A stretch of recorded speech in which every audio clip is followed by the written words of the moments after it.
नमस्कार, मैं हूं राजेश पांडे। आप देख रहे हैं श्री नारद मीडिया। आज हम सिवान मुख्यालय के उत्तरी क्षेत्र यानी हम बढ़िया प्रखंड के भलुआ गांव आए हुए हैं। जी हां, ये वही पंचायत है, ये बहुवारा पंचायत है और बहुवारा पंचायत के तहत ये भलुआ गांव है। और भलुआ गांव में एक कालजयी संत जिनके समाधि लिए हुए तकरीबन 97 साल हो गए, लेकिन आज भी उनकी महिमा, उनकी गाथा पूरा जिला और ये जानता है। तो उनके बारे में हम लोग तफसील से तहकीकात करने के लिए यहाँ पे आए हुए हैं। जैसा कि आप देख रहे हैं, ये गंगा बाबा की समाधि है और आप देख रहे हैं कि 16 सितंबर 1921 को ये ब्रह्मलीन हुए थे। लेकिन आज भी पूरे इस इलाके में उनके प्रति काफी ज्यादा श्रद्धा भाव है। और यूं आपसे कहें तो ये सिवान की धरती हमेशा से संतों की धरती रही है और महाभारत काल में द्रोणाचार्य की धरती रही है, सिसवन में श्रृंगी ऋषि की धरती रही है और हरे राम ब्रह्मचारी की धरती है। उसी कड़ी में ये भलुआ का जो गांव है, ये गंगा बाबा की धरती है। और ये परंपरा गंगा बाबा तक ही नहीं रही, गंगा बाबा से आगे चल के ये हगलखोरी बाबा, उसके बाद रमातार बाबा, नक्षेद बाबा, ये करते करते आगे है।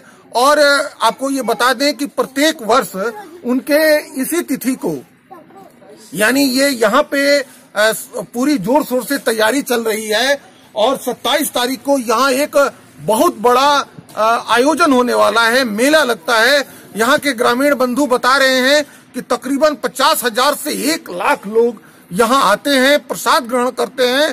और ये भी बता रहे हैं कि इस आयोजन में जितना पैसा खर्च होता है, ये पैसा पता नहीं कहां से आता है और किसी भी चीज की कभी कमी नहीं होती। इनके द्वारा जो बताया जा रहा है, इन लोगों की उम्र 50 से 60 वर्ष है, लेकिन ये बता रहे हैं कि इनके पिताजी के द्वारा ये गंगा बाबा के बारे में कहा गया है और गंगा बाबा ने इस पूरे इलाके को व्यक्तिगत रूप से काफी समृद्ध किया है। तो आइए उनके चमत्कार के बारे में या उनकी जो जीवन है उनके बारे में हम जानना चाहेंगे। आप जैसा कि आप देख रहे हैं, यहाँ पर कुछ ग्रामीण बंधु हैं और ये बंशीधर जी हैं। ये गंगा बाबा के एक तरह से कहिए तो यहाँ के समाधि स्थल के ये पुजारी हैं। इनसे हम जानना चाहेंगे कि बाबा के चमत्कार के बारे में या बाबा के आस्था के बारे में आप कुछ बताइए। बाबा सबसे पहले यहाँ भोजपुरी में कहीं, हाँ बोलो। बाबा सबसे पहले यहाँ पंडित जी का एगो खेत बा, वो बांसवारी में आके बाबा भीतर बैठ गए। कभी कभी निकली तो लड़का हल्ला गुली करस, हम भीतर चलिए। यही संदर्भ में एक आदमी के बहुत तबीयत खराब रहे, वहाँ के ठीक ना होत रहे, तो वहाँ का गईनी तब बाबा निकलनी आ वहाँ का नज़दीक गईनी, बस एक टांगी मार देनी। वहाँ का शरीर रोग एकदम अच्छा हो गई। लोग दौड़ल बाबा के मैं घरे खातिर जे पागल मार दिलस। तब वहाँ का कहनी जे ना तारा लोग कुछ मत करो, हमार तबीयत ठीक हो गई। ठीक हो तब से बाबा के प्रचार प्रसार होके लागल और ओकरा बाद यहाँ के पीछा पीछा लोग घूमे लगल। कोनो रोग लेके केहू आवे, टांगी से मार दी और रोग ठीक हो जा। ओकरा बाद एक बेर हथुआ के महारानी भी यहाँ आई रहनी, तो वहाँ का आईनी वजह से तब बाबा जान गनी जे चलल बाड़ी, तो पहले ही कहनी जे रंडी आवत या हमरा के पलानी का भीतर बंद कर दिलो लोग। तो लोग पलानी में बाबा समा गनी, टाटी बंद कर दिया लोग। वहाँ का वही पैदल गांव का बाहर जीप लगा के, तो हाथ जोड़ के सवेरे से कम 4 बजे शाम वहाँ का रहनी। तो बाबा भीतर से आशीर्वाद देनी कि कोकरी का फूल में बतिया लागी। लोग कहली जाई बाबा का आशीर्वाद हो गई। वहाँ का गनी तो संतान ना रहे, 2 जना राजा लोग भइल, 1 जना उम्र के संत हो गई वहाँ का, एगो खानदान अभी चला था। अच्छा, गंगा बाबा की शादी वगैरह हुई थी ना? गंगा बाबा मूलतः मतलब कहाँ के रहने वाले थे? गंगा बाबा ऊपर छंटा के रहने वाले थे, गोपालगंज जिला। गोपालगंज में थावे के पास में बढ़िया से जो रोड जाती है वहीं के रहने वाले थे। तो यहाँ पे गंगा बाबा बराबर रहा करते थे जी। मैंने वहाँ से जब आए बसवारी में, तब से यहाँ रहते थे, हरदिया भी रहते थे और बलेथा भी रहते थे। एक बार बलेथा जा रहे थे बाबा, तो लोग कहे बोले था कि इधर एक पीपल का पेड़ था, तो लोग कहे बाबा इस तरह इस रास्ते से मन जाइए, तो क्यों का है यहाँ का भोजपुरी बोली का है। अब तो बहुत भारी प्रेत वालों के उठा के पटक देता, अब तो के हुक के भगावे के 2 बेर कहनी भगावे के, तले प्रेत भाग गई, वो रास्ता एकदम फ्री हो गई उस दिन से। अब बाबा बोले थो रही यहू जी रही और ज्यादा करते हैं। राम बदन जी, ये जमाना विज्ञान का है, तो ये इस तरह का जो चमत्कार है कि प्रेत भाग जाता है, किसी के कह देने से बच्चा हो जाता है, क्या ये सब विश्वास करने लायक चीज है? जी बिल्कुल। कैसे विश्वास किया जाएगा इनको हमारे गांव में जी ये सामान बहुत आता था बाहर से भी। जी जी उस समय सुने होंगे ढाका का मलमल आता था एथी के थान में। जी जी जी और चुरा कर यहाँ रखते, जितना सामान आता था रखते थे यहाँ। खाते पीते नहीं थे, उसमें एक दाना भी नहीं खाते थे और नहीं किसी को देते थे। जब उनका कभी नजर पड़ा तो कहते कि इसको फेंक दो, गड्ढा में फेंक दीजिए या चाहे घर ले जाइए चाहे बांट दीजिए, समझे ना। कभी कभी कहते थे कटहल लाओ, एक बार कहे कटहर लाओ बिना दिन का। लोग कहा कि भाई बा कटहरी बार काम नहीं, फलाने गाछ में जाकर देखो, बोलो तो घूम के चल रहे लोग। दोबारा कौन जरा सारे वही मैंने बा जड़ में नीचा बा कटहर पाकर में लोग से देख लो हम के पूर्वज लोग वो लोग के कहल है। अच्छा रामबदन जी, ये बाबा की समाधि यहाँ है, यहाँ पर प्रत्येक वर्ष मेला लगता है, बहुत लोग आते हैं। ये सब करने से नहीं, ये सब करने से व्यक्ति कहाँ तक और कैसे शुद्ध होगा? मैंने ये सब जो पूजा पाठ ये करने से, चाहे बाबा के आस्था के प्रति, ये समाज कैसे बदलेगा? मैंने क्या होगा समाज में? समाज तो कलयुग का प्रभाव है। कलयुग में ऐसा लिखा है, रामायण में तुलसीदास जी ने लिखा है कि न कोई संत होगा, न साधु होगा, न चोर होगा, न कुछ होगा, सब कुछ होगा। एक एक रामायण का उत्तरकांड पढ़ लीजिएगा तो एक शब्द जो आज हो रहा है उसके विपरीत नहीं हो रहा है। तो मतलब ये जो इसका कहने का मतलब ये है कि इस तरह का गंगा बाबा को खाते हुए कोई नहीं देखा है यहाँ। एक भी बच्चा नहीं कह सकता है बाबा खाते थे, न नहाते थे, न पूजा करते थे। जाड़ा का दिन आता था तो पानी में बढ़ जाते थे, ठंडा पानी में। गर्मी का दिन आता था तो धूल लेकर देह पर लगाते थे, रोड पर बैठ जाते थे। तो मतलब ये माना जाए कि ये व्यक्ति जो है अवतारी पुरुष है और सिद्ध संत है। आज भनुआ महान जगह होता। तो इसका मतलब ये है कि ये स्वर्ग से उतरा हुआ एक मानव के रूप में व्यक्ति यहाँ पे रहा। बिल्कुल बिल्कुल। अच्छा, हम एक और ग्रामीण है, इनसे जानना चाहें बाबा के बारे में और कुछ बताइए। बाबा के बारे में, बाबा कहनी कि हम मरे तो हमार लाश भलुआ गांव में शंकर जी का मंदिर का बगल में यही समाधि हमारे को की आज समाधि बना ओके। पुलिस उलिस सब बहुत ज्यादा लोग आई, सब बुला के ऊपर छंटा से लोग लेके आई लाश ले जाए खातिर, लेकिन बाबा के लाश ना गए। बाबा यही रहा। आज भी गांव में पूरे जवार में बाबा के प्रति बड़ी अटूट आस्था है। माटी का लिट्टी, चौर से माटी लाते थे, उसी का लिट्टी बनाते थे और पाते थे।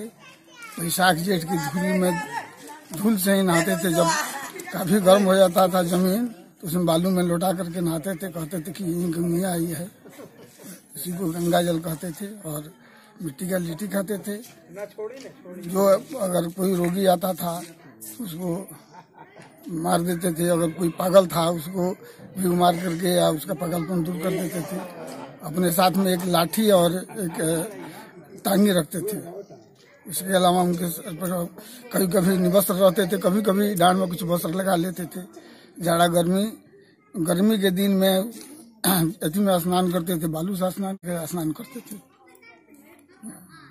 ये बाबा को समाधि लिए हुए 98 बरस हो गए। 98 बरस बाद भी इस संत की मतलब महिमा इतनी अपरंपार है कि बताया जा रहा है कि 50,000 से 1 लाख लोग इस आयोजन में भाग लेते हैं। हाँ, भाग लेते हैं। अब हर साल बढ़ रहा है। एक संत थे झूनापुर में, उनकी समाधि है, पंडित रामाधार द्विवेदी। वो सिद्ध संत थे, उन्हीं का थी हुआ। उसके पहले हम लोग नहीं जानते थे। हमारी नौकरी उन्हीं की दया से हुई और हमारी जिम्मे लगा कि भाई आप इस परिवार के कोई जिसका जमीन है, कोई स्वामी अगर इसमें कोई तैयार हो जाए तो 1 ईंटा रख दे तो उसको बनवा देना। हमारे साथ इस गांव के एक और ग्रामीण हैं मनोज जी, गंगा बाबा के बारे में कुछ बताइए। गंगा बाबा के बारे में क्या बताई, हमार बहन पूजा करत रहल ए जी आके, जब लोटा अंदर चल गई वहाँ के समाधि में, तो तीसरा दिन लोटा बाहर रहे, फिर मिल गई आजो लोटा बा,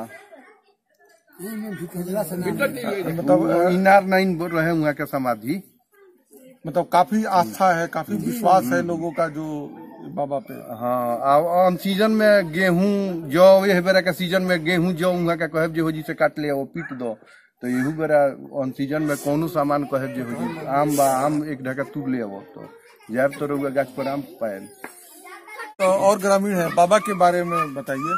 बाबा साधुवाद के प्रकाष्ठा पर पहुंचे हुए थे। इनके जीवन काल में मानव संदर्भित जो भी घटनाएं हुई, जो साधुता के प्रकाष्ठा पर जो पहुंचा हुआ है, वही ऐसा कर सकता था।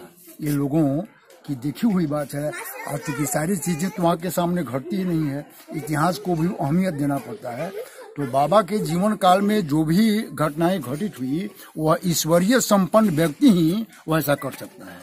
और ये मायावाद से काफी ऊपर उठे हुए थे। इनके समीप में छोट बड़, ऊंच नीच, धनी गरीब, धर्म जाति किसी प्रकार का भेदभाव नहीं था।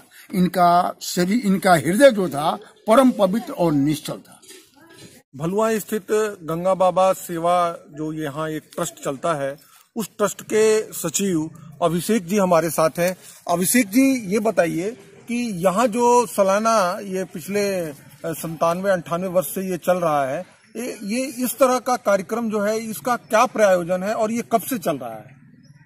यह तो कार्यक्रम करीब 98 साल से चल रहा है, लेकिन ये भव्य रूप इसका 2010 से इसका मतलब संचालन मेरे हाथ में आया। तो संचालन आने के बाद हम ये सोच रहे थे कि ये इतने बड़े संत थे, सिद्ध पुरुष थे। यहाँ आपके द्वारा बताया जा रहा है कि 27 तारीख को यहाँ काफी एक भव्य आयोजन होगा। क्या क्या तैयारियां हैं 27 तारीख के लिए?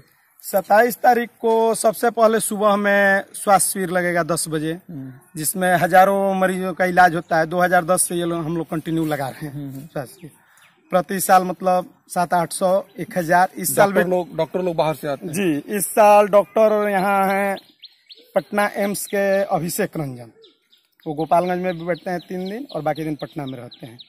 और एक शिवेंद्र तिवारी हैं PMCH के, नामी गिरामी डॉक्टर हैं और हड्डी रोग विशेषज्ञ हैं। और आधुनिक मशीन सब लाया जा रहा है, जिससे लोगों को शरीर का पूरा जांच हो और खून पेशाब इससे संबंधित स्वास्थ्य शिविर जी। सबसे पहले स्वास्थ्य शिविर, और उसके बाद 11 बजे है पूजन का कार्यक्रम, समाधि स्थल पे पूजा होगा। पूजा के बाद 12 बजे का टाइमिंग है भंडारा चालू करने का, जिसमें मतलब हम लोग का टारगेट है 50 से 60 हजार आदमी को प्रसाद खिलाने का। प्रसाद में खिचड़ी और लिट्टी चोखा बनता है। बाबा का पहले से भी लिट्टी चोखा प्रिय भोजन था, इसलिए लिट्टी चोखा बनता है। और खिचड़ी पर्याप्त मात्रा में इसलिए बनाया जाता है कि लोगों को सुविधा से मिल सके। और फिर 4 बजे कार्यक्रम है पुरस्कार वितरण का। मेधावी छात्रों को पुरस्कार वितरण किया जाता है, तो वो 4 बजे होगा। 5 बजे से रात में जागरण का प्रोग्राम है, जिसमें भक्ति गीत होता है और रात भर सभी लोग रहते हैं। अभिषेक जी, ये जितना कार्यक्रम है, इसमें बड़े पैमाने पर धन की आवश्यकता है। ये धन आता कहाँ से है? ये धन ग्रामीण, मेरे ग्राम के लोग सभी लोग सहयोग करते हैं, बढ़ चढ़ के सहयोग करते हैं। अगल बगल के जितने भी गांव के लोग हैं और जो भी यहाँ श्रद्धालु आते हैं, वो कुछ ना कुछ देकर जाते हैं और गांव के लोग मिलजुल के इसका निर्वहन कर लेते हैं। नारद मीडिया के लिए एक बहुत ही अविस्मरणीय क्षण है कि आज हम गंगा बाबा की समाधि पर आए हुए हैं, और खासकर अभिषेक जी जैसे नवयुवक जो इस परम संत को आज भी मानते हैं और समझते हैं और उनकी आस्था में विश्वास रखते हैं। और यहाँ के कई नवयुवकों ने मिलकर इतना बड़ा आयोजन ठान रखा है और किया है। जो लोग आध्यात्मिक आस्था में विश्वास रखते हैं, नारद मीडिया उनसे अपील करती है कि आप एक बार जरूर 27 तारीख को यहाँ पर आएं। यहाँ जो समाधि पे जो मेला लगने वाला है, इसको आप यहाँ पर देखें, यहाँ प्रसाद ग्रहण करें और आपको ये हमेशा यहाँ का मेला याद रहेगा।